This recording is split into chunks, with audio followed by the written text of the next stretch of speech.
हो गए यशोदा? खुद पूरा स्वप्न देखो क्या?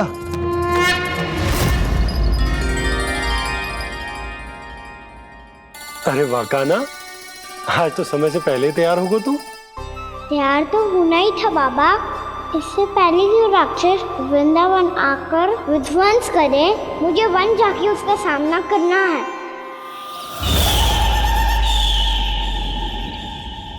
मैया शीघ्र भोजन बांधो, गौचरण के लिए विलंब हो रहा है। ना, आज कहीं ना जाएगा तू। आज घर पे विश्राम कर। ऐसा क्यों कह रही हो यशोदा? हर बार क्यों का उत्तर देना आवश्यक ना है जी।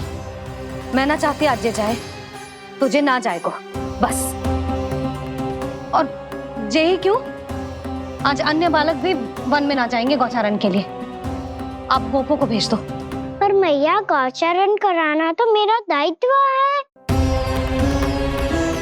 और तेरी देखभाल करना, तुझे सुरक्षित रखना मेरा दायित्व है। बाबा,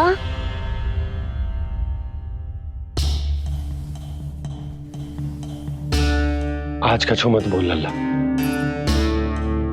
कभी कभी तेरी मैया को मना पाना मेरे बस की भी बात ना होती। आज कछु ऐसो ही दिन है। तूने देखो ना कैसे निर्णय करके बैठ गई है। इससे पहले कि वो राक्षस जगजा और वृंदावन वासियों को कोई हानि पहुंचाए, मुझे वहां पहुंचना पड़ेगा। पर कैसे?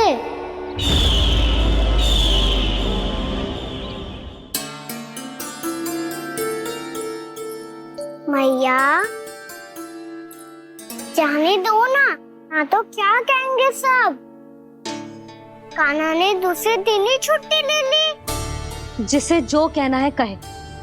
मेरे लिए तेरी सुरक्षा से अधिक महत्वपूर्ण और कछु ना है। देख लल्ला, ना जाने क्यों मेरा मन कह रहा है कि आज वन सुरक्षित ना है। इसीलिए हट मती कर। आज किसी भी मूल्य पे जाने ना दूंगी तुझे।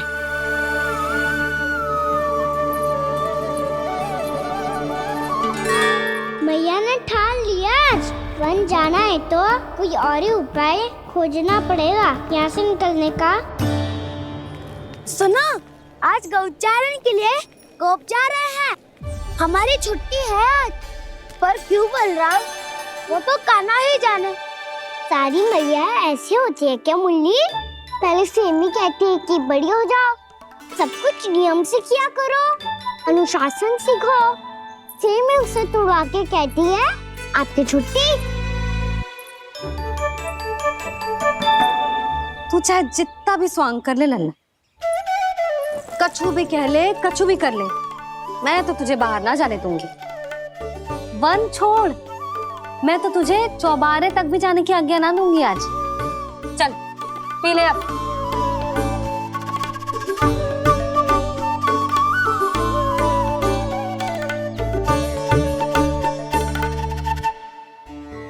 आप समझ नहीं रही हो, मैं नहीं गया तो बहुत बड़ी समस्या हो जाएगी मैया।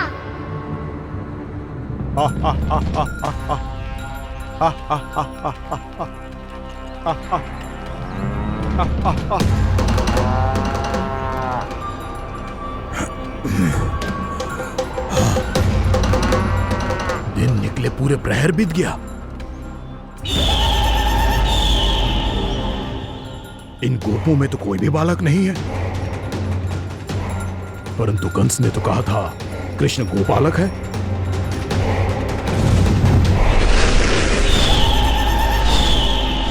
लगता है मुझसे भयभीत हो गया है वो, तभी तो आज गौचारण के लिए नहीं आया।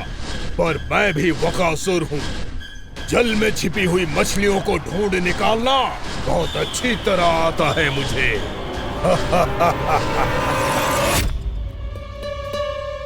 गोप और गैया संकट में है, मुझे शीघ्र ही वहाँ पहुँचने का कोई उपाय खोजना होगा।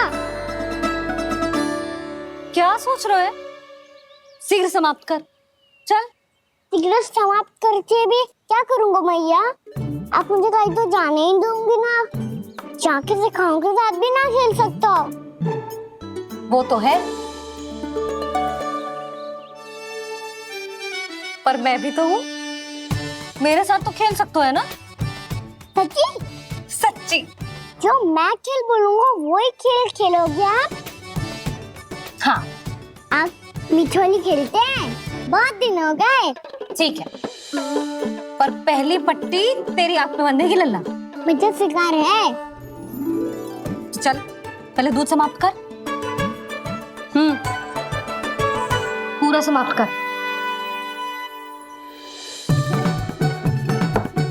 ये हुई ना बात। आजा खड़ा हो।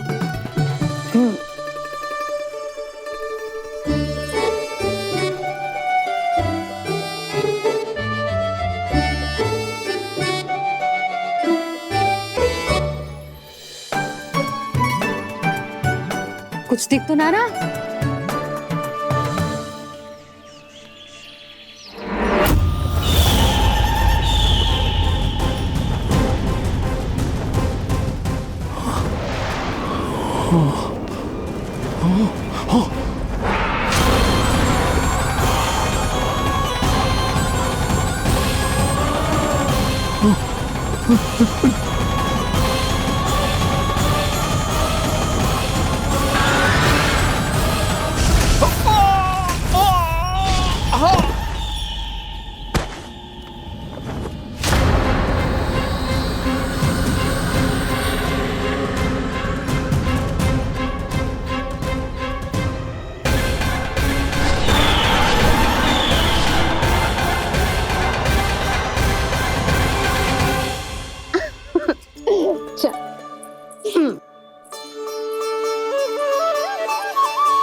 मैं यहाँ हूँ।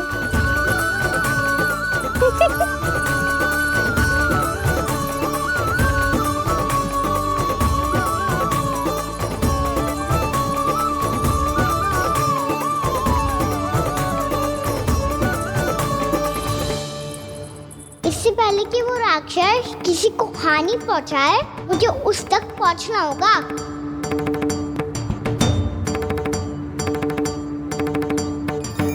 सिगरेट करनी होगी मुझे।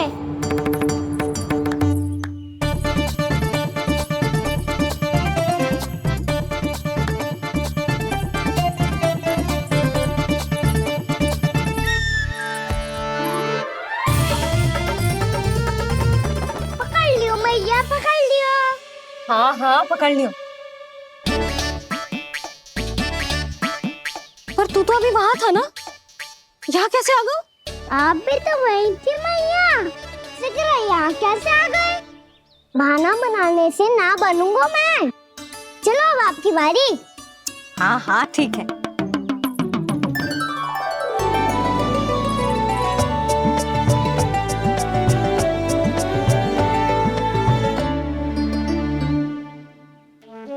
क्षमा करना मैया, पर मुझे जाना पड़ेगा।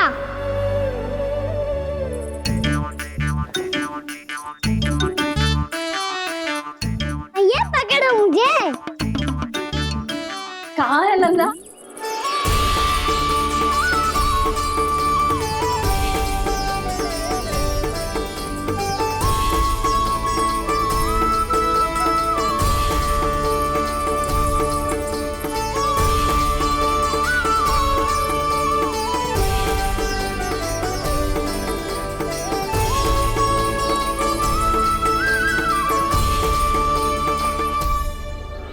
योजना सफल हो गई।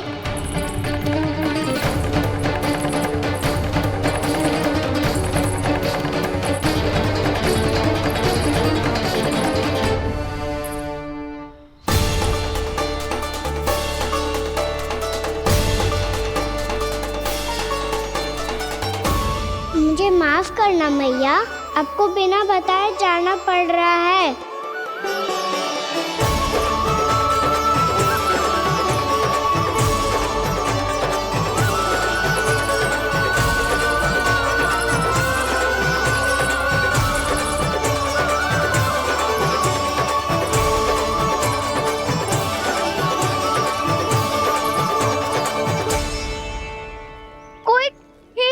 क्या मिल रहा है अभी तक? कहना तो अभी बता दे तो। हो तो ना सुबल, वो देख।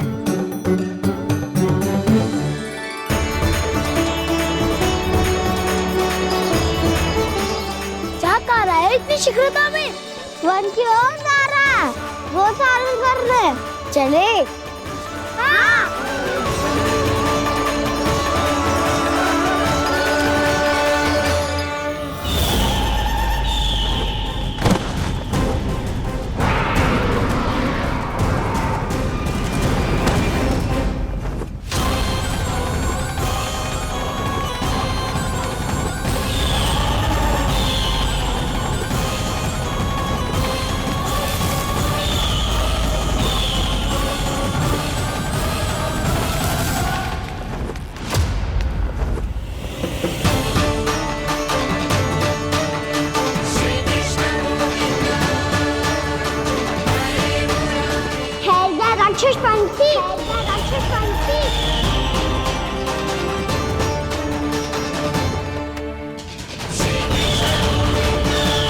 गोपालक कृष्ण हूँ मैं, नंदराज का लल्ला, वृंदावन का राजकुमार।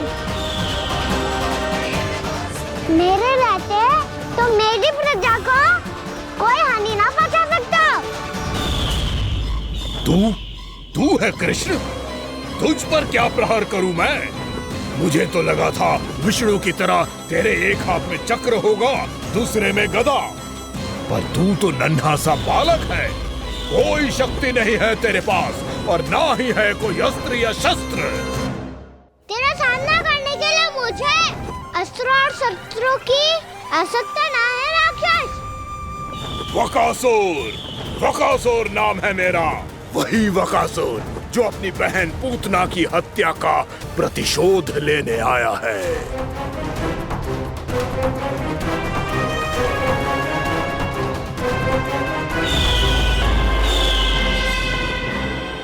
जानता है, इंद्र, अग्नि, वायु, वरुण, यम या कोई भी अन्य देवता, कोई मेरे समान शक्तिशाली नहीं है।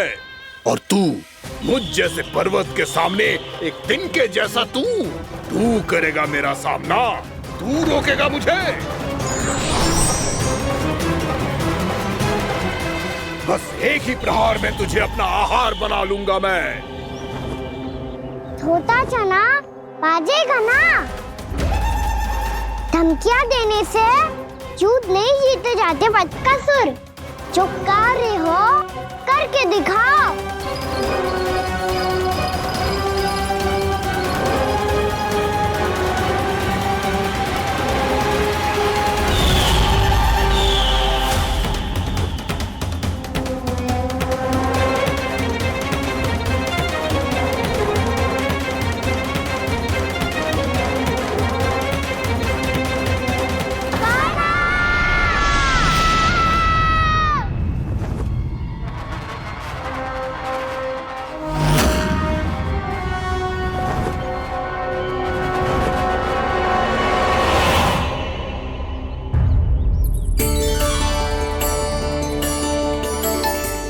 लल्ला, देख तेरी मैया थक गई है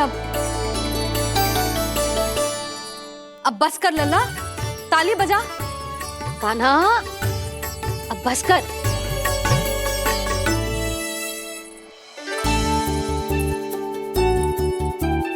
ताली बजा, ताली बजा, कोई संकेत तो दे, बता कहाँ है तू? पकड़ लिया।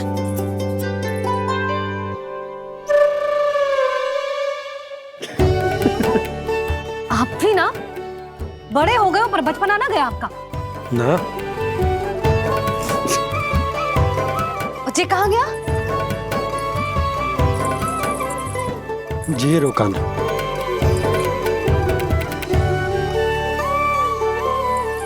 फिर से मेरे साथ छल करके भाग गए, और गए हो कहाँ? नंदराज, नंदराज, भानु, वो पंछी, राक्षस पंछी, बहुत बड़ा पंछी, भानु, राक्षस राक्षस। भानु क्या होगा? तुम बैठो, यशोदा जल लेकर आओ, बैठो।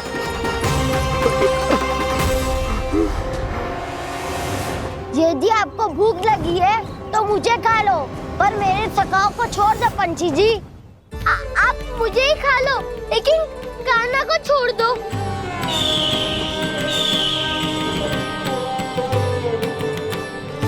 हम सबको खा लो, पर कान्हा को जीवन दान दे दो। कितनी अद्भुत है प्रभु के सखाओं की ये भावना कि सखा के प्राण को बचाने के लिए अपने प्राणों का त्याग करने को भी तत्पर हैं ये सब। देवराज, वैसे तो प्रभु क्षण भर में सब कुछ संभाल सकते हैं, पर हमें अपना कर्तव्य निभाना होगा। प्रभु की सहायता हमें करनी होगी।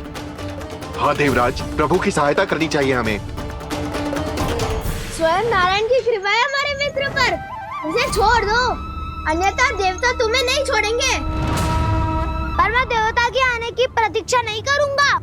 मेरे भाई को इसी क्षण मुक्त कर दो असुर, या फिर मेरा सामना करने के लिए तैयार हो जाओ।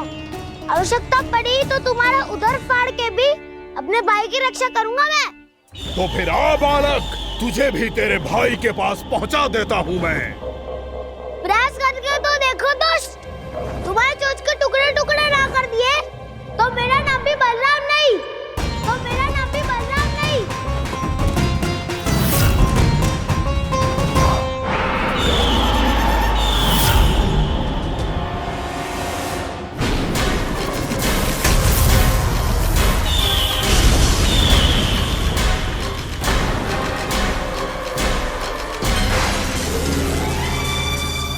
तेरी प्रार्थना स्वीकार हो गई मधु। हमारे कान्हा की रक्षा करने स्वयं देवता आ गए।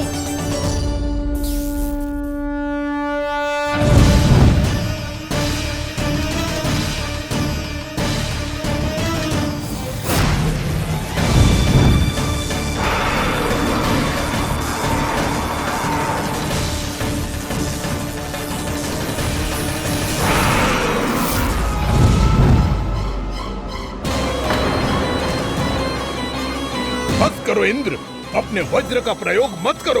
तुम्हारे प्रहार से मुझे गुदगुदी हो रही है।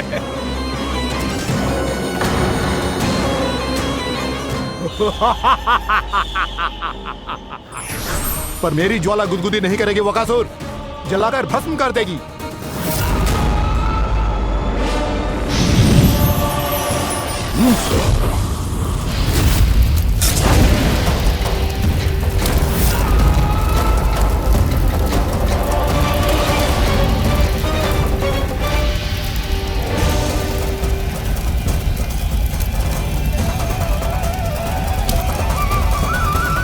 क्या बहुत बहुत बड़ो पंछी।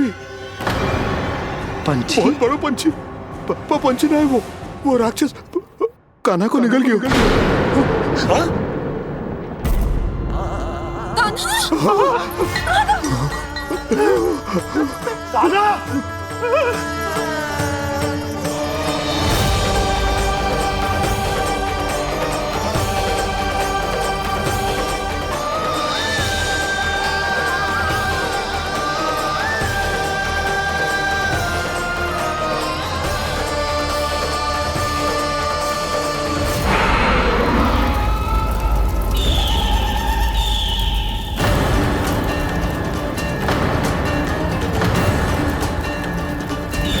मेरे उदर की जठराग्नि भी तुम्हारी ज्वाला से अधिक तीव्र है अग्निदेव।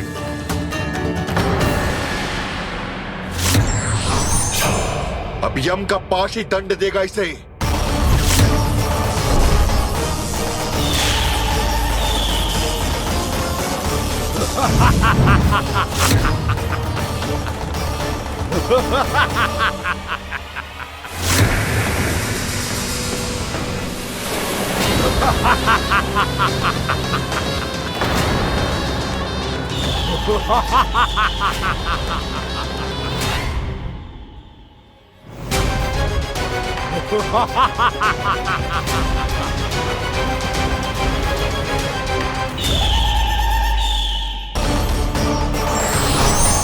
अब यम का पास ही दंड देगा इसे।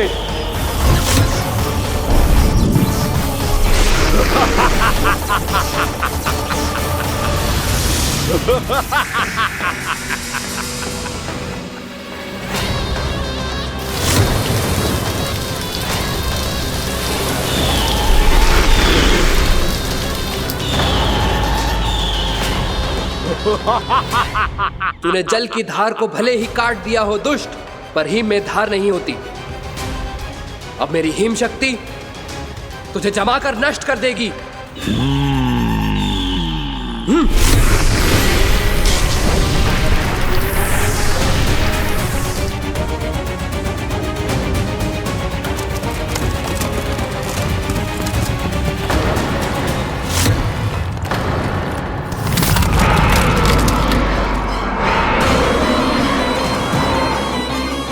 चंद्र, वरुण, यम, अग्नि, इंद्र, तुम में से कोई भी इस योग्य नहीं है कि मुझे पराजित कर पाए और इस विष्णु अवतार की रक्षा कर पाए।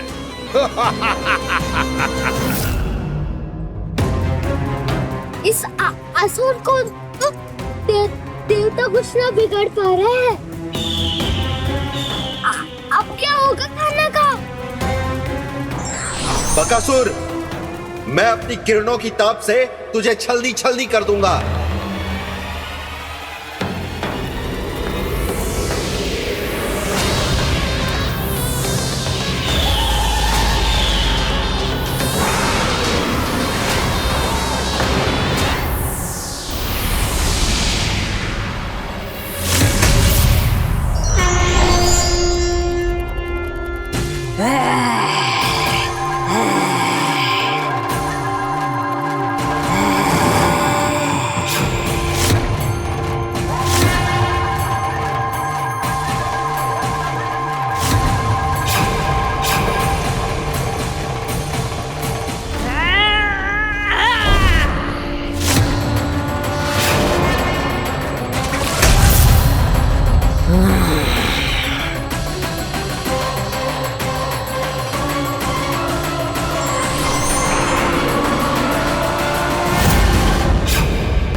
पुत्र कार्तिकेय, इस असुर के उदर को फाड़कर अपने पिता के सखा श्री कृष्ण को मुक्त कराओ पुत्र।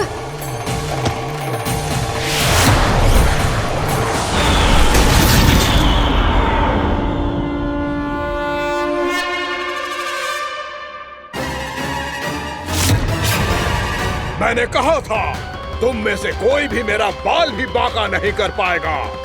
तुम देवताओं का तो सामर्थ्य ही क्या, स्वयं देवों के देव महादेव भी मेरा कुछ नहीं बिगाड़ पाएंगे। कृष्ण को अपने उदर में ही पचा जाऊंगा मैं।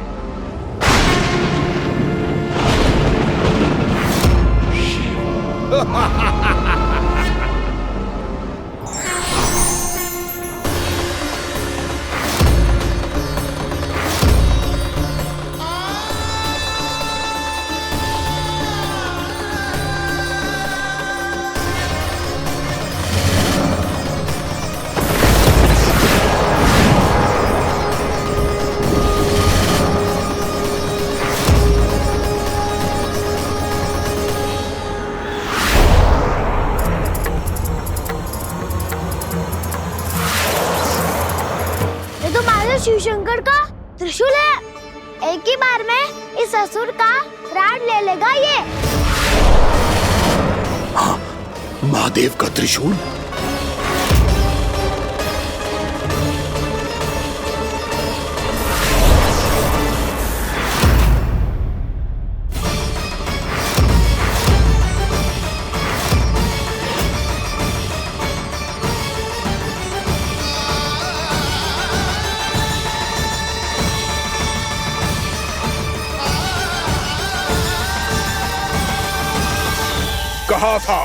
कहा था मैंने, स्वयं महादेव भी मेरा कुछ नहीं बिगाड़ सकते।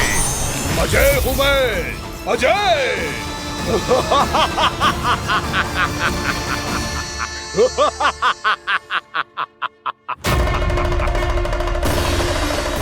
प्रभु, आपके त्रिशूल की महिमा तो अपरंपार है, तो फिर ये ठहर क्यों गया? आपने अपने त्रिशूल को वापस क्यों ले लिया महादेव? इस दुष्ट का संहार क्यों नहीं किया? क्योंकि इसकी मृत्यु मेरे हाथों नहीं, मेरे सखा नारायण के अवतार श्री कृष्ण के हाथों ही होगी, और यही विधि का विधान है। पर पिताजी, श्री कृष्ण तो इस असुर के उदर में फंसे हुए हैं, हम उन्हें मुक्त कैसे कराएंगे? ये उन्हें स्वयं ही मुक्त करेगा पुत्र। श्री कृष्ण अपने अपमान से क्रोधित नहीं होते, पर अपने भक्तों का अपमान वो क्षण भर भी सहन नहीं कर पाते। वकासुर यही भूल कर रहा है, हम सबका निरंतर अपमान करके वो उन्हें क्रोध दिला रहा है। वो ये नहीं जानता कि शीघ्र ही उन्हें अपने उदर में रख पाना उसके लिए असंभव हो जाएगा।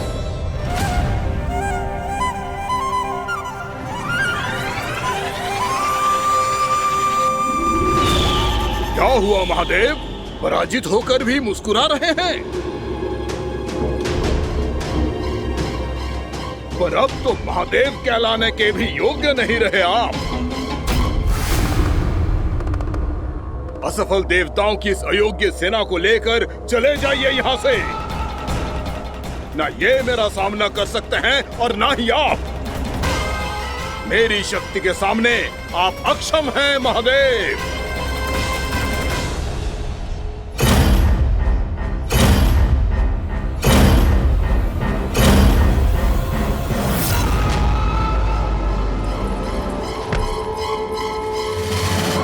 सुधा, जिस दुष्ट ने मेरे लल्ला को निगलो है ना, भीतर से जलेगो, छटपटाएगो, पीड़ा से कराएगो।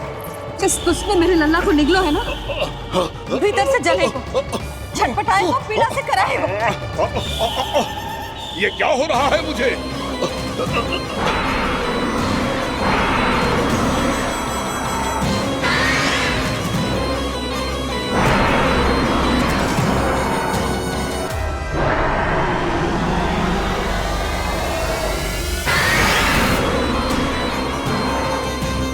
मुझे ऐसा क्यों लग रहा है जैसे भीतर से जल रहा हूं मैं? ये क्या हो रहा है मुझे?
हे प्रभु, मैंने ऐसे कौन से कुकर्म किए थे कि मुझे ऐसी मृत्यु प्राप्त हुई?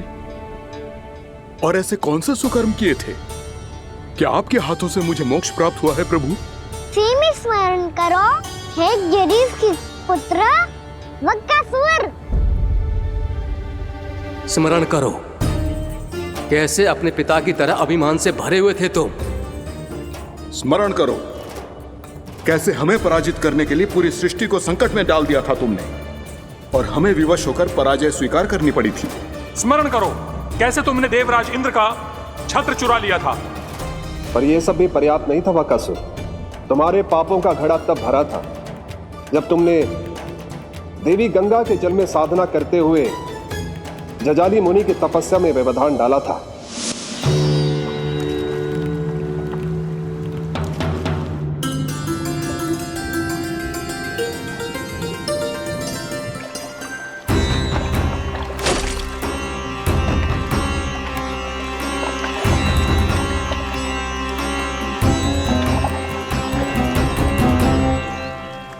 रुक क्यों गए चालक?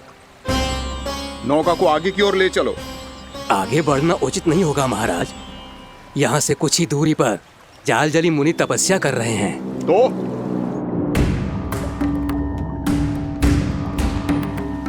मेरे मत्स्य आखेट के क्षेत्र में इसने तपस्या करने की भूल की है। मेरे ही राज्य में मेरा कोई क्षेत्र मेरे लिए वर्जित हो, यह मुझे स्वीकार नहीं है। आपने पर्याप्त मत्स्य आखेट कर लिया है महाराज। यदि तुम इन मछलियों का आहार नहीं बनना चाहते हो, चुपचाप मेरी आज्ञा मानो। क्षमा, क्षमा महाराज।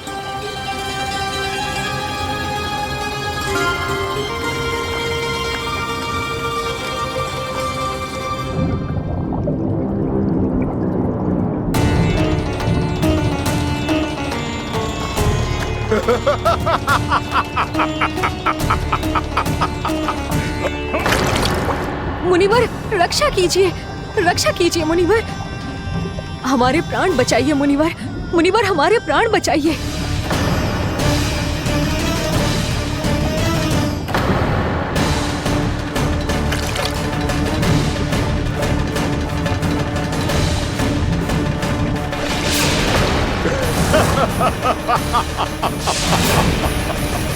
ठहर जाओ असुरराज, इन मछलियों को हानि ना पहुंचाओ। क्यों मुनि? अब मछलियां पकड़ने के लिए मुझे तुमसे आज्ञा लेनी पड़ेगी। तुमने तपस्या करने से पहले किससे आज्ञा ली थी? माँ गंगा से, इस जल में रहने वाली सभी मछलियों से। इस उपकार के बदले इन सभी मछलियों को रक्षा करने का वचन दिया था। इसीलिए असुरराज, मैं शांति से कह रहा हूं, इस स्थान को अशुद्ध ना करो। चुपचाप यहां से चले जाओ, नहीं तो इसका परिणाम अच्छा नहीं होगा।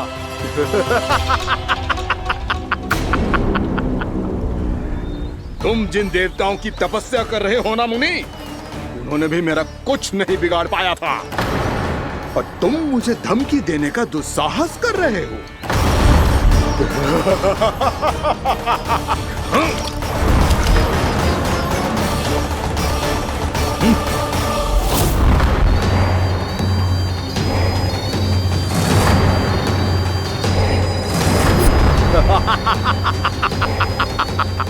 मूर्ख, विचारों से तो तू राक्षस है ही, और स्वभाव से उस बगुले की तरह है जो भूख ना होने पर भी उन निर्दोष मछलियों को आहार बनाता रहता है। इसलिए अभी इसी क्षण से तू बगुला का जीवन जिएगा। ये मेरा श्राप है, ये मेरा श्राप है।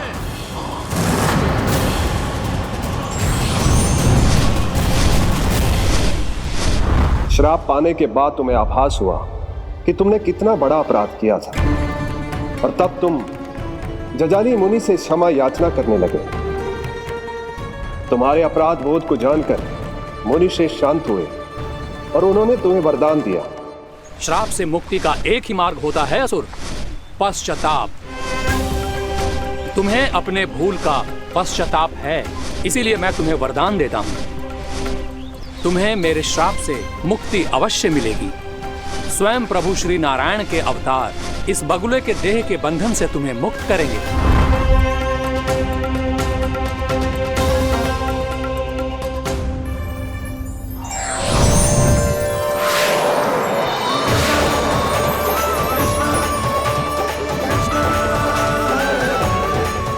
हम स्वीकार करें प्रभु।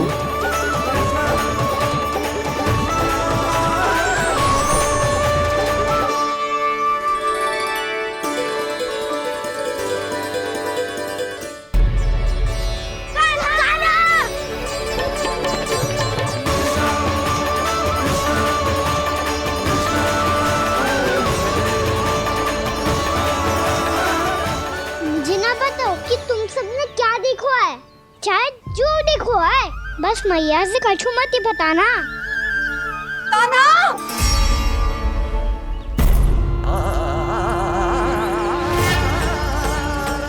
कान्हा!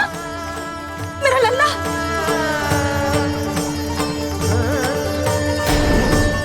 भानु बता रहा था तुझे कोई असुर पंछी निकल गया था। हाँ?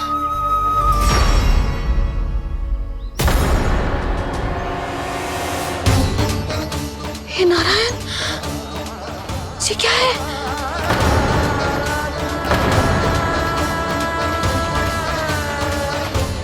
ये सब कैसे हुआ लल्ला?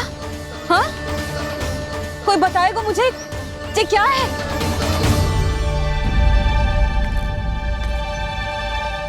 श्रीधामा, मधुमंगल, चिची को सब कुछ बता दो।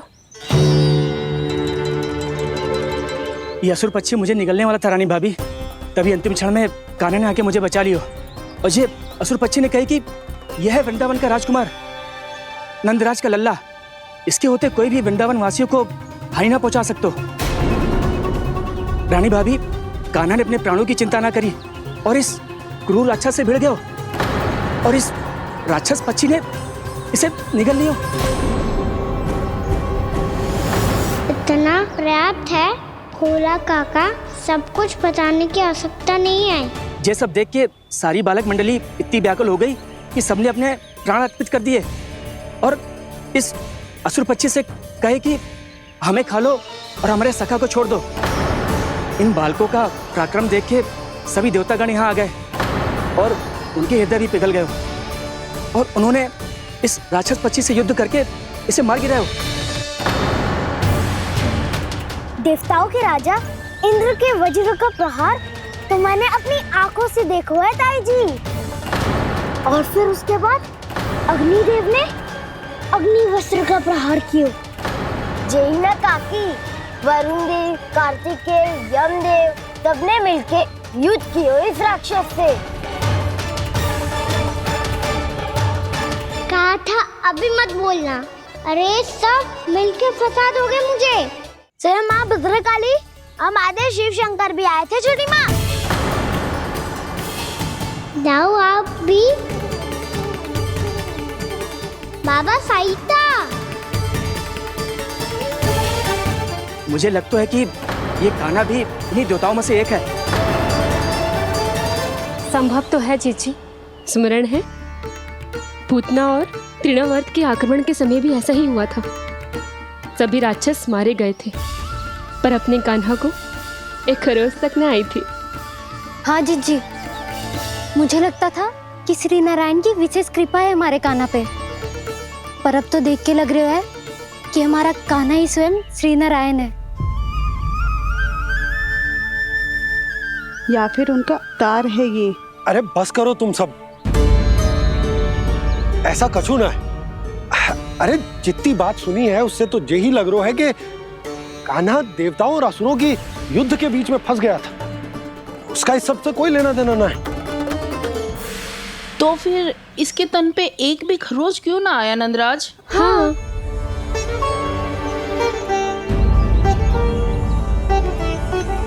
है काकी, खरच तो है।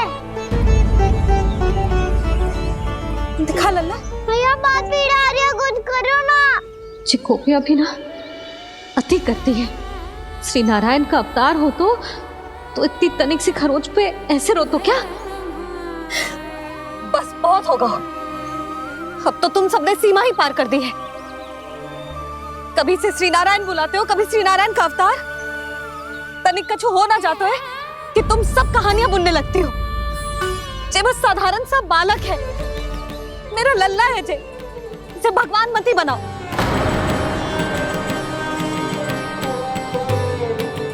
और तू क्या आवश्यकता थी तुझे यहाँ आने की? हाँ, वो भी मुझे बिना बताए। मेरे साथ छल करके आए हो तू।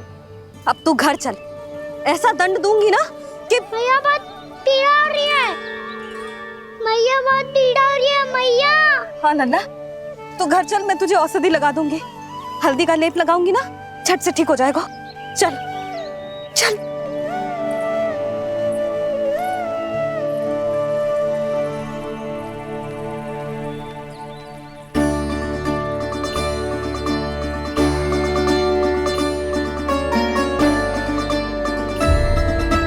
मैया बहुत पीड़ा हो रही है मैया। हाँ नन्ना, तू घर चल, मैं तुझे औषधि लगा दूंगी। हल्दी का लेप लगाऊंगी ना, झट से ठीक हो जाएगा। चल चल।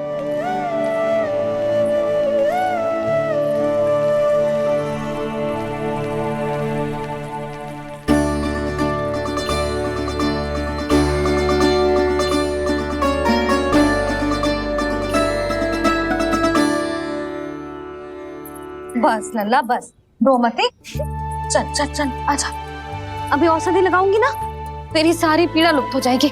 आजा आजा, बैठ जा लल्ला। अभी आई मैं। हाँ,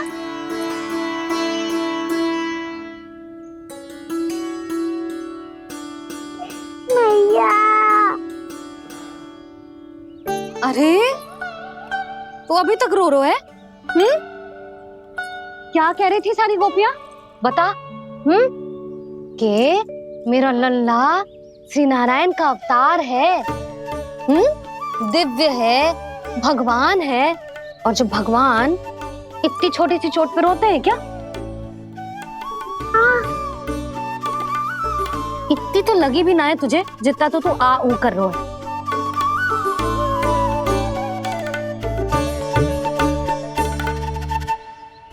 आओ ना, करूंगो। आप ऐसा दुलार थोड़ी करोगी। ओहो, वृंदावन का गौपालक जो इतनी छोटी सी चोट पे रोता है ना? गोप बालकों का मुखिया इतनी छोटी सी चोट पे रोता है? मेरा लल्ला तो सबसे शक्तिशाली है। इतनी छोटी सी चोट तो क्या, बड़े बड़े राक्षसों से भी ना घबराता है।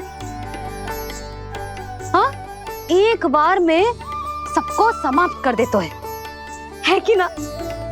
हाँ मैया, यदि कोई राक्षस वृंदावन की ओर तेरी दृष्टि करके आएगा, तो सबसे पहले कान्हा को सुरक्षा में खड़ा पाएगा। फिर चाहे जो बाल बन के आए या बगुला बन के।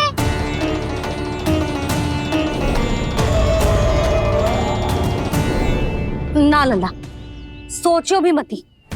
वृंदावन की सुरक्षा करना तेरा दायित्व ना है। तुझे और कोई संकट का सामना करने की आवश्यकता ना है। अभी तो मेरी पीड़िता का हरण कर रही थी, अचानक से क्या हो गया मैया को? कोई आवश्यकता ना है तुझे ऐसे संकटों का सामना करने की। आने दे आज तेरे बाबा को, सीधा सीधा बोल दूंगी। बहुत हो गए उनके तर्क वितर्क। मेरा फूल सा लल्ला वन में अकेले गौचारण के लिए ना जाएगो। आज बगुले ने निकल लियो, कल कछु और हो जाए तो?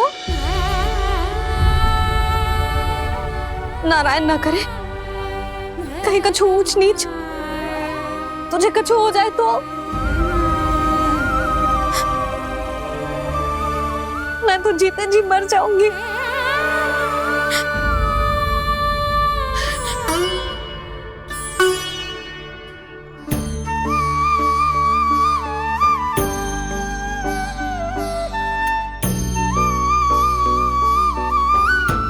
वीर लल्ला की वीर मैया इतनी से बात तो रोती है क्या? क्या करूं कान्हा, तुझे ऐसे बार बार संकट के मुंह में जाते हुए ना देख सकती मैं। तो फिर मैया मैं वचन देता हूँ, आज के बाद मैं गौचारण के लिए तभी जाऊंगा जब आप आज्ञा दोगी। पक्का?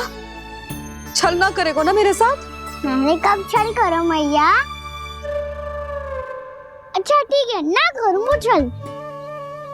यदि आपसे पूछे बिना बाहर निकलो तो तो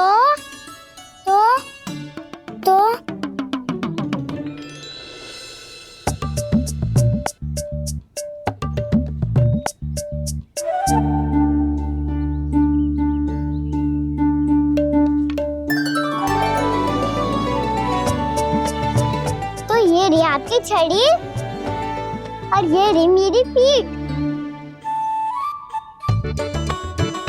चेक देना तापर तोड़। ठीक है, जब तूने अपना दंड निर्धारित कर ही लियो है तो सोच ले, अब अगर तूने मेरी बात ना मानी तो तोड़ तोड़ छड़ी पड़ेगी। समझ आई?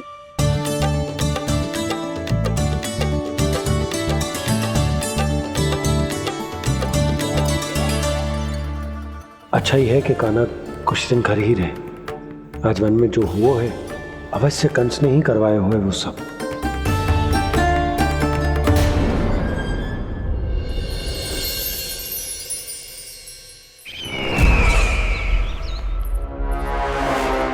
आपका ये धनुष तो सबसे अधिक शक्तिशाली था महाराज, ये कैसे टूट गया? कहीं ये बकासुर की पराजय का संकेत तो?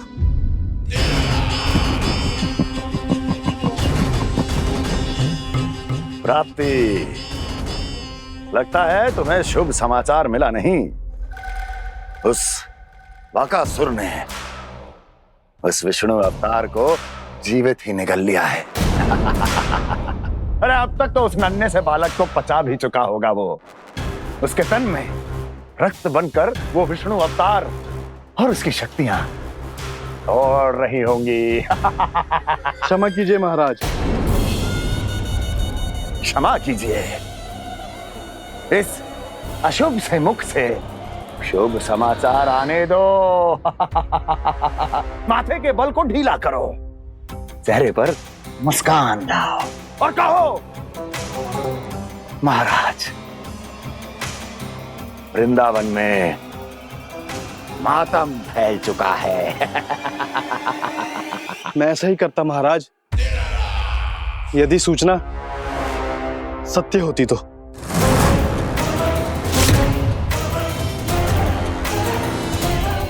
कहना क्या चाहते हो?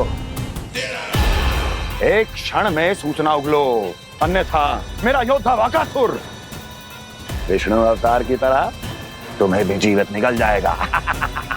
आने दो। बकासुर मारा गया महाराज, बकासुर मारा गया महाराज, बकासुर मारा गया। बकासुर मर चुका है? असंभव। असंभव। बकासुर ने उस बालक को निगल तो लिया था, पर उसकी सुरक्षा करने के लिए सभी देवता वहां प्रकट हो गए, पर फिर भी कोई बकासुर का सामना नहीं कर पाया। और फिर क्या हुआ? वो बालक स्वयं ही बकासुर के उदर से बाहर आ गया और उसकी चोंच तोड़कर उसकी हत्या कर दी।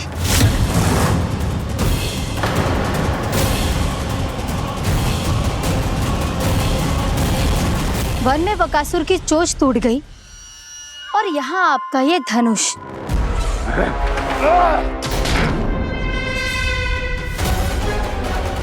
केवल नहीं टूटा तो आपका ये भ्रम महाराज। क्षमा कीजिएगा महाराज, आपका भ्रम टूटना आवश्यक है। आवश्यक है आपको यह आभास होना कि उस विष्णु अवतार को पराजित करने के लिए आपके साधारण योद्धाओं में वो सामर्थ्य नहीं है। वत्सासुर, पूतना, तृणावर्त, बकासुर, ये सब साधारण नहीं थे प्राप्ति, साधारण नहीं थे। फिर तो ये और भी अधिक चिंता का विषय है महाराज, क्योंकि इसका अर्थ तो यही हुआ कि वो विष्णु अवतार कुछ अधिक ही असाधारण है और उसका सामना करने के लिए और उसे मिट्टी में मिलाने के लिए आपको एक ऐसे अस्त्र की आवश्यकता है जो उसके सामने ना झुके और ना ही टूटे।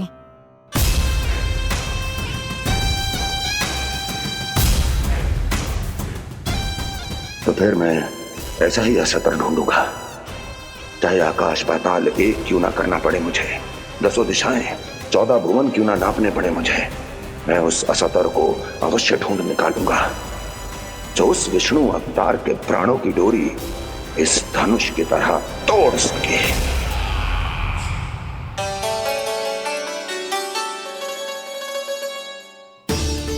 थैंक्स पापा, मैंने मैया को वचन दिया है कि जब तक नहीं चाहेंगी मैं वन नहीं जाऊंगा। इसलिए आप मुझे मारने के लिए कोई शक्तिशाली असुर ढूंढने में व्यस्त रहो। कुछ दिन तब तक मैं व्यस्त रहूंगा अपनी मैया की सेवा करने में।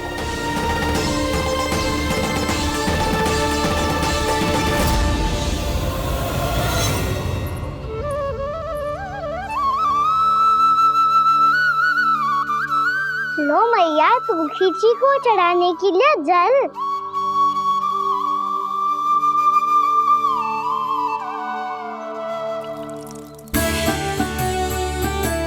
लो मैया, और आटा।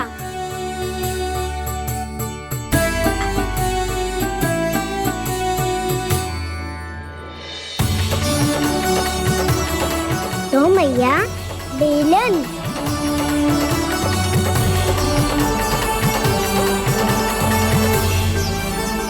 ले तनिक खा ले। ओ मैया, भूख ना लगी है। बिना भूख के खाने से क्या लाभ? और तेरा जब पेट तो कह रहा है कि उसे भोजन चाहिए। और लाभ कैसे ना है लल्ला? भोजन का लाभ है ना, तन को पोषण मिलेगो, स्वास्थ्य बनेगो, जे तेरी भुजाओं में शक्ति आ जाएगी ताऊ के जैसी, ताऊ से भी अधिक। तेरे जे केस भी लंबे हो जाएंगे। सच्ची मैया? सच्ची। माप के देख लियो नित्य दिन। तनिक खा।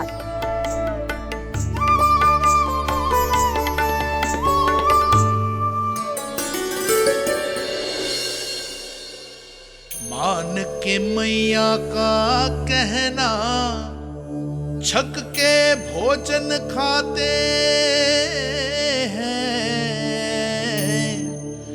नित्य मापते भुजा केश, पर ज्यों का त्यों ही पाते हैं।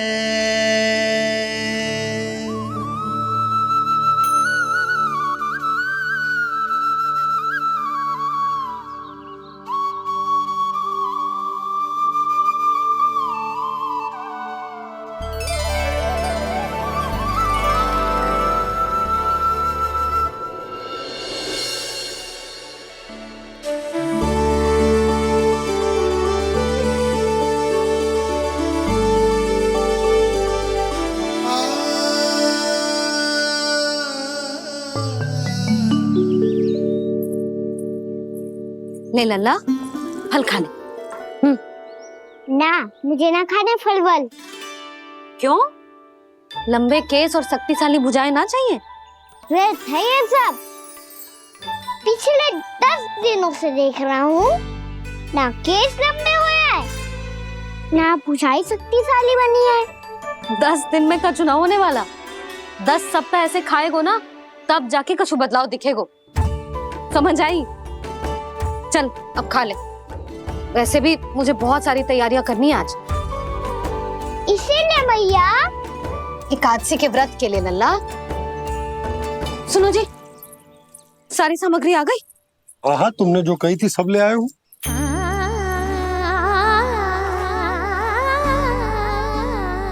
इसमें नारियल तो है ही ना, उसके बिना मैं एकादशी की पूजा कैसे करूंगी? यशोदा, मैंने भोला से कह दिया, वो लेकर आते ही होगा। घबराओ मत। कैसे ना घबराओ जी, आपको पता है ना एकादशी का व्रत मेरे लिए कितना महत्वपूर्ण है। पता है। अरे इसमें तो दिए भी ना है। दिए ना है?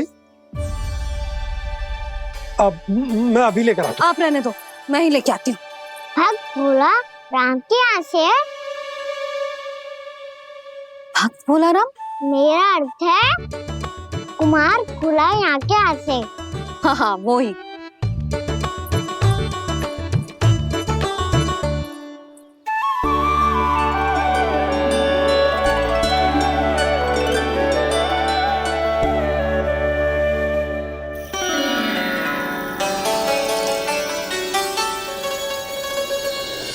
श्री हरि, श्री हरि, मेरे श्री हरि।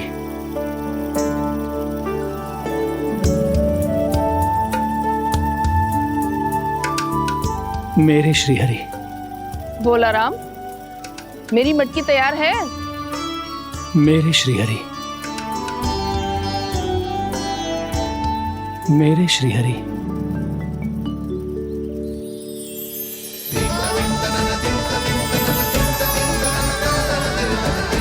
भोला राम,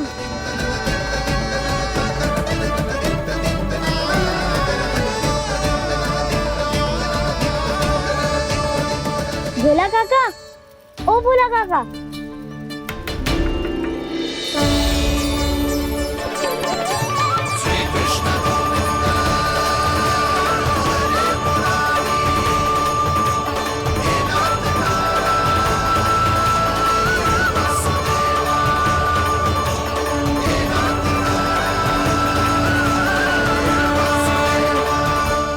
अरे श्री हरि प्रसन्न हो गए। मेरे श्री हरि आ गए, मेरे भगवान आ गए। मेरे श्री हरि आ गए, मेरे भगवान आ गए। मेरे श्री हरि आ गए, मेरे भगवान आ गए। मेरे श्री हरि आ गए, मेरे भगवान आ गए। मेरे भगवान आ गए, मेरे घर मेरे भगवान आ गए।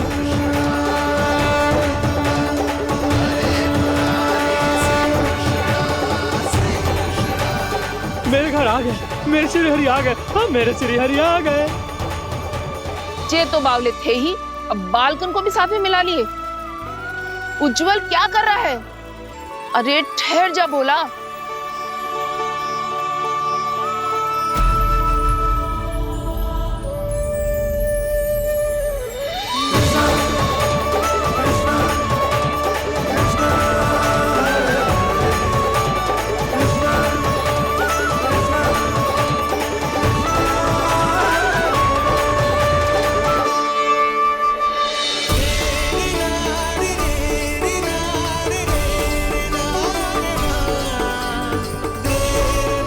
प्रेम से बुलाओ, आएंगे हरि भी।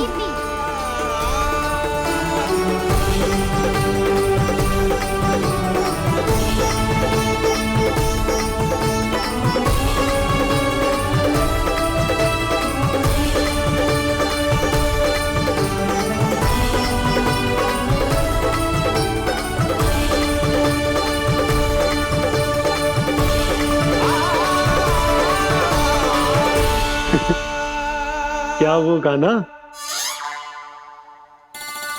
किसकी धुन में झूम रहा है तू? निर्मल निशा भक्ति की धुन में।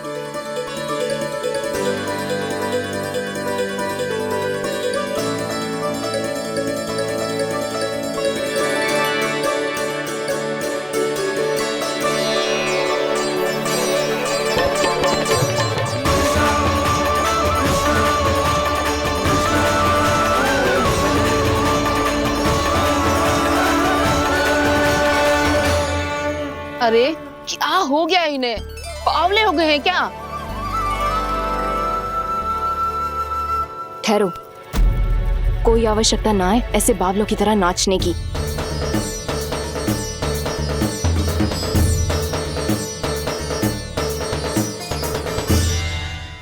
जे बावले ना है मौसी, भक्ति में रम गए। बस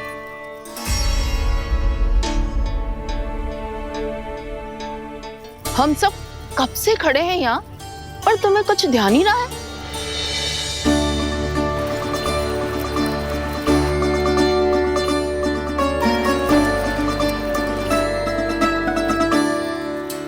नाच गाने में ऐसे मगन हुए कि हमें देखा भी ना।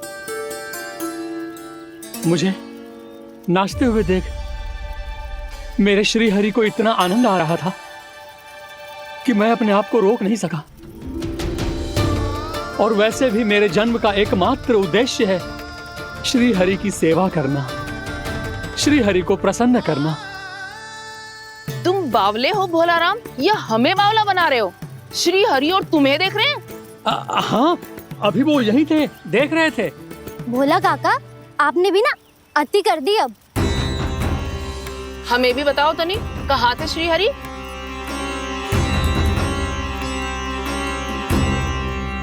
ना जाने अपना उपहास करवाने में क्या आनंद आतु है इन्हें। देखो, अब तुम सच मानो या झूठ, लेकिन हमरे श्री हरि यहीं थे, इसी चाक पर अभी। हाँ, लो सुन लो इस मूर्ख की बात। श्री हरि को और कोई स्थान ना मिलो जो इसके मिट्टी के चाक पे आकर बैठेंगे।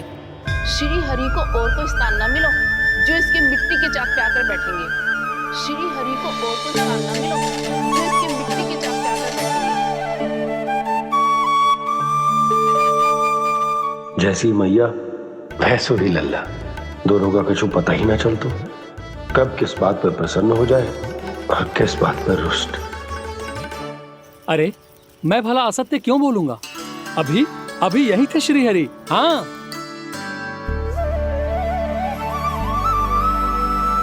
हाँ, जैसे श्री हरि को तो कोई कार्य है ही ना, वो तो आतुर होके बैठे रहते हैं कब तुम हरि हरि बुलाओ और वो दौड़े चले आए।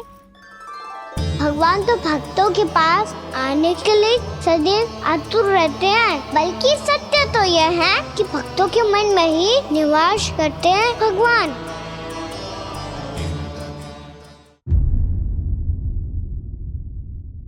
अरे मैं भला असत्य क्यों बोलूंगा?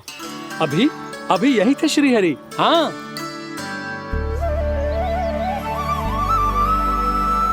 हाँ, जैसे श्री हरि को तो कोई कार्य है ही ना, वो तो आतुर होके बैठे रहते हैं कब तुम हरि हरि बुलाओ और वो दौड़े चले आए। भगवान तो भक्तों के पास आने के लिए सदैव आतुर रहते हैं, बल्कि सत्य तो यह है कि भक्तों के मन में ही निवास करते हैं भगवान। भगवान तो भक्त के पास आने के लिए सदैव ही आतुर रहते हैं शंकरी मौसी। बल्कि सच्ची बात तो ये है कि भगवान हमारे मन में ही निवास करते हैं। कम से कम तू तो इसे बढ़ावा मत दे जशोदा। जब देखो जब हरि नाम की रट लगाए रहते है। हरि बोलते बोलते ऐसो बावलो होता है कि सारा कार्य भूल जाता है। 2 दिन से अपनी मटकी के लिए चक्कर काट रही हूँ। अभी तो एक चक्कर और लगाना होगा आपको। आपकी मटकी तैयार हो गई है, अभी लाता हूँ।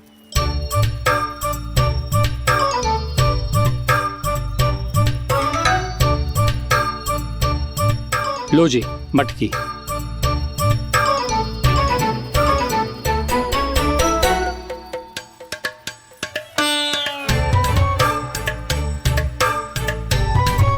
इस कच्चे मटके का क्या करूं मैं?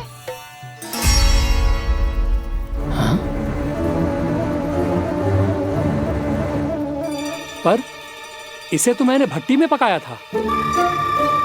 अब तू ही देख ले कितना ध्यान रहता है इस कार्य पे। और कह तो है कि श्री हरि आते हैं इससे मिलने। हाँ आते हैं और आगे भी आएंगे हमारे श्री हरि हमसे मिलने। और आके मोक्ष देंगे, है ना? मांगूंगा तो मोक्ष भी दे देंगे, मांगूंगा तो मोक्ष भी दे देंगे, मांगूंगा तो मोक्ष भी दे देंगे। अभी तो ये बता कि तू मुझे मेरी मटकी कब देगो? और मेरी मांग कब पूरी करोगी भोला राम जी? मेरो घड़ा मेरे दिए तो तैयार है ना, कल एकादशी की पूजा और व्रत के लिए। एकादशी का व्रत? हाँ, एकादशी का व्रत। इसे करने से श्री हरि बहुत प्रसन्न होते हैं। अच्छा, फिर तो अभी लाया।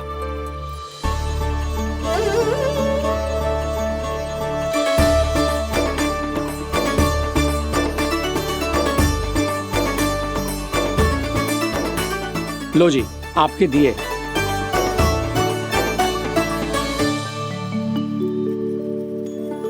और जो हमने मांगा है वो? बाकी सब शेष द्वादशी के दिन मिलेगा, क्योंकि कल मैं भी एकादशी का व्रत रखूंगा, क्योंकि कल मैं भी एकादशी का व्रत रखूंगा, क्योंकि कल मैं भी एकादशी का व्रत रखूंगा।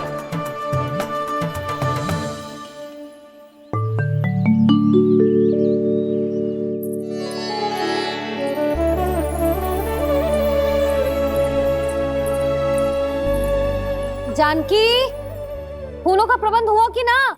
हाँ भाभी, जे रहे। सदैव विलंब कराती है। पर भाभी इस बार तो फूल समय से ही लाई थी। क्या हुआ जशोदा? अभी तो पूजा की तैयारी ना हुई? देखो ना मौसी, ये जानकी ना कुछ छूट ही जाता है इसके कारण। एकादशी की पूजा और व्रत आते ही जसोदा भाभी इतनी वग्र हो जाती है। ऐसो क्या होगा इस पूजा में?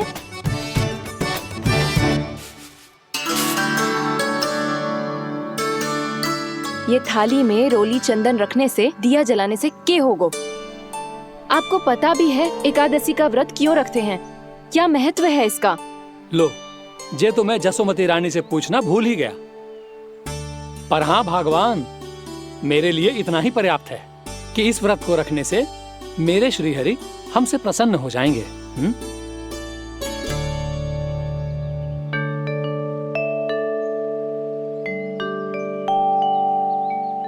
नारायण ही जाने ऐसे कैसे पूजा करते हैं जे श्री हरि की एक मूर्ति तक ना है इनके पास।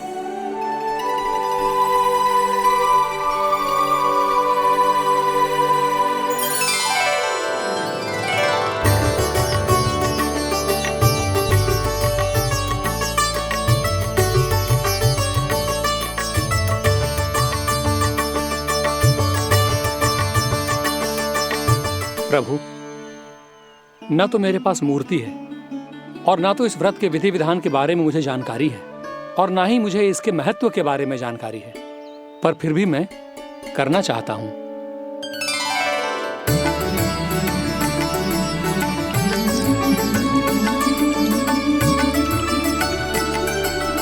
इसीलिए मैं दृढ़ संकल्प लेता हूं, पूरी निष्ठा के साथ, श्रद्धा के साथ और पूरी आस्था के साथ मैं इस व्रत को संपन्न करूंगा।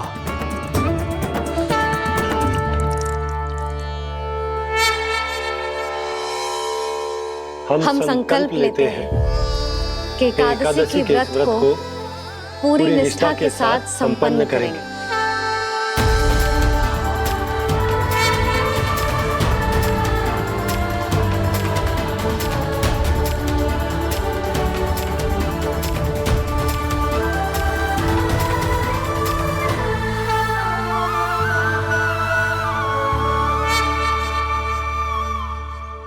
तुलसी जी के पत्ते तो हैं ही ना। श्री नारायण को तुलसी जी के पत्ते के बिना भोग ना चढ़तो है। जानकी, तुलसी के पत्ते कहाँ हैं? भाभी, मैं तो कब से यही पूछना चाह रही थी कि तुलसी के पत्ते लाऊं क्या, पर आप तो व्यस्त थी ना। तुझे कितनी बार समझाओ है ना, यदि तेरे कछु करने से किसी और की कोई हानि ना हो रही हो या किसी के अच्छे कार्य में सहायता हो रही हो तो मुझसे आज्ञा लेने की आवश्यकता ना है। समझ गई भाभी, आगे से जाना उनको। ले अभी लेकर आती हूँ।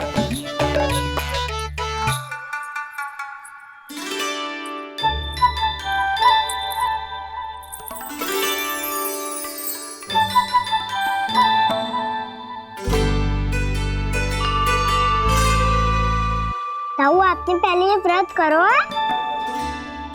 आपको इसका महत्व पता है? भाभी चल। जानकी, तुमने ये व्रत करो है?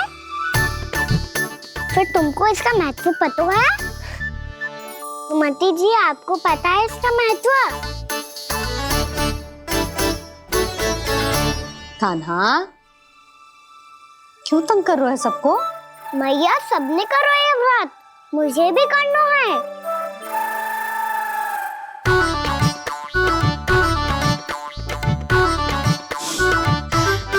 ये व्रत केवल बड़ों के लिए होती है लल्ला। जब आप ये व्रत कर सकती हो, बाबा कर सकते हैं, ये सारी गोपियां कर सकते हैं, वो भी कर सकते हैं, तो मैं क्यों ना कर सकता? क्योंकि तू कल तक भूखा ना रह पाएगो लल्ला। जब भक्त रह सकते हैं, फिर मैं क्यों नहीं रह सकता? मेरा अर्थ है कि नारायण के भक्त मैया, मैया मान जाओ ना, मुझे करने दो ना ये व्रत। अपनी लल्ला पे आप विश्वास ना है आपको? विश्वास है। अच्छा ठीक है, तू भी कर ले।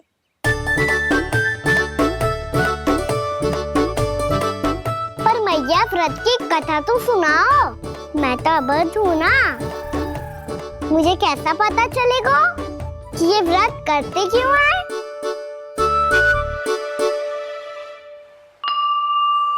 प्रभु, मुझ अबोध को कैसे पता चलेगा कि इस व्रत का क्या विधि विधान होता है और क्यों रखा जाता है और इसका महत्व क्या होता है? मुझे तो आप ही बता सकते हैं प्रभु। जब व्रत कर रहे हैं तब उसका महत्व भी पता होना चाहिए ना। बताओ ना मैया, क्यों रखते एकादशी का व्रत? इसके लिए तो तुझे एकादशी की कथा सुननी होगी। सुनेगो ना?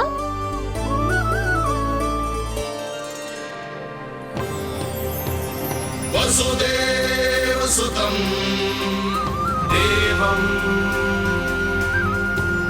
कंसचाणूरमर्दनम् श्रीहरि, यशोदा परमानंदम् कृष्णं वन्दे जगद्गुरुम्। वाह प्रभु, अपने भक्तों को एकादशी व्रत का महत्व समझाने का अच्छा उपाय खोज निकाला है आपने।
अब सब जन एकादशी के व्रत की कथा ध्यान से सुनना, तभी जे व्रत पूरा माना जाएगा।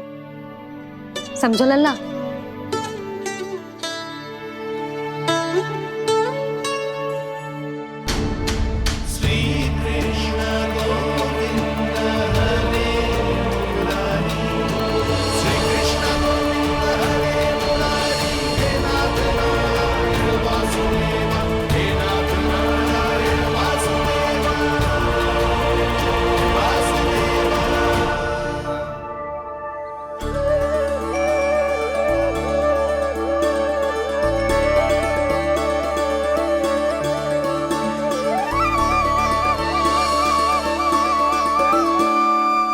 सतयुग में चंद्रावती नाम के नगर में मूरा नाम का एक असुर राज्य करता था।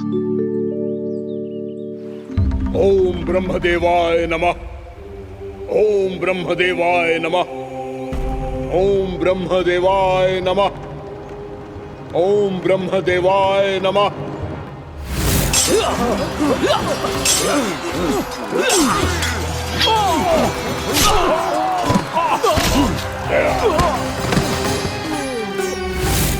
ओम ब्रह्मदेवाय नमः।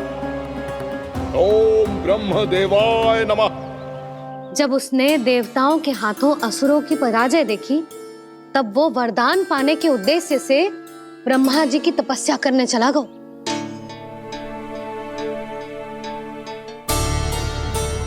शीघ्र ही मूरा की तपस्या सफल हो गई और ब्रह्मदेव जी उससे प्रसन्न हो गए। ओम ब्रह्मदेवाय नमः। ओम ब्रह्मदेवाय नमः। ओम ब्रह्मदेवाय नमः। ओम ब्रह्मदेवाय नमः। ओम ब्रह्मदेवाय नमः। ओम ब्रह्मदेवाय नमः। ओम ब्रह्मदेवाय नमः। ओम ब्रह्मदेवाय नमः। ओम ब्रह्मदेवाय नमः। मूरा, प्रणाम ब्रह्मदेव। तुम्हारी तपस्या सफल हुई। बोलो, तुम्हें क्या वर चाहिए? सृष्टि के रचयिता ब्रह्मदेव, कृपया मुझे ऐसा वरदान दीजिए जिसकी सहायता से मैं त्रिलोकी विजयी बन जाऊं और कोई देवता मुझे पराजित ना कर सके। यहां तक कि देवताओं के रक्षक, सृष्टि के संचालक भगवान श्री विष्णु के लिए भी मैं अपराजय रहूं। तथास्तु, तथास्तु, तथास्तु। प्रणाम ब्रह्मदेव।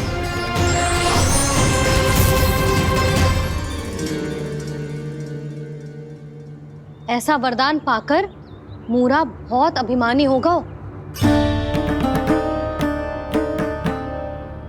यक्षों, किन्नरों, यहाँ तक कि देवताओं को भी युद्ध के लिए ललकारने लगो, पर किसी ने भी उसकी ललकार को स्वीकार ना करो, क्योंकि सभी उसकी शक्ति से बहुत भयभीत थे और उसके सामने युद्ध किए बिना ही अपनी पराजय स्वीकार करने लगे। और फिर दंभ में आके उसने स्वर्ग लोक पर भी आक्रमण कर दिया और देवराज इंद्र तक को चुनौती दे डाली।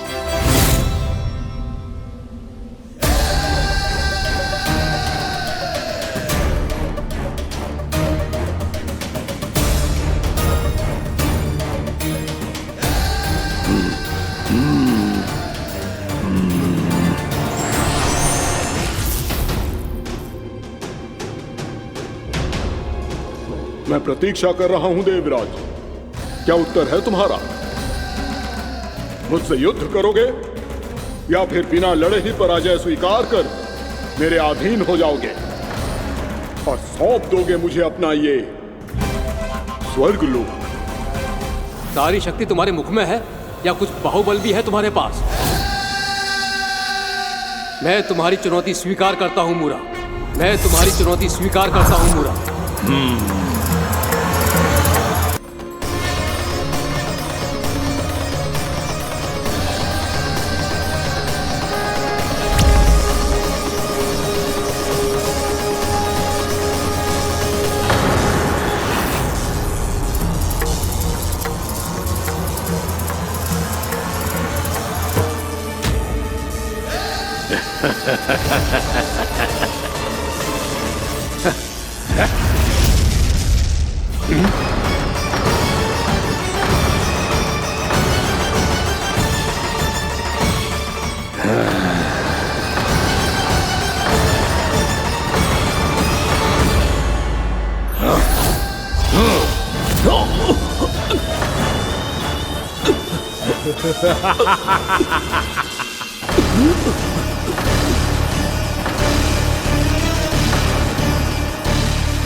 खैरिए देवगण, असुरराज मूरा को ब्रह्मदेव का आशीर्वाद प्राप्त है। आप में से कोई भी इन्हें पराजित नहीं कर पाएगा।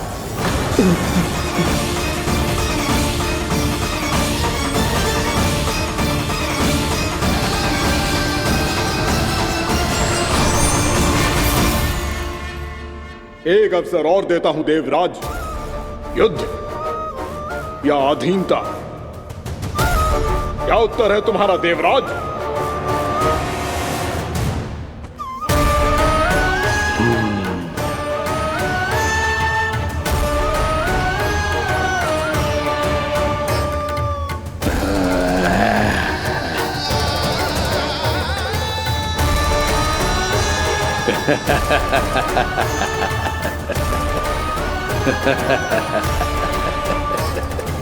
इंद्र और सभी देवताओं ने मूरा के आतंक में आके उससे भयभीत होके अपना सिंहासन छोड़ दियो। अब मूरा स्वर्ग का अधिपति बन गयो और शीघ्र ही उसने अन्य सभी असुरों को स्वर्ग में निवास करने के लिए आमंत्रित कर दिया। और इस प्रकार से वो धीरे धीरे तीनों लोकों का सम्राट बन गया। उसे किसी ने रोका नहीं मैया? ना लल्ला, इतना साहस किसी में था ही ना। और फिर जे निश्चित करने के लिए कि भविष्य में किसी और असुर की मृत्यु ना हो, वो यमराज पे भी विजय प्राप्त करने के लिए यमलोक की ओर प्रस्थान कर दियो। वो तो अपने आप को और सभी असुरों को अमर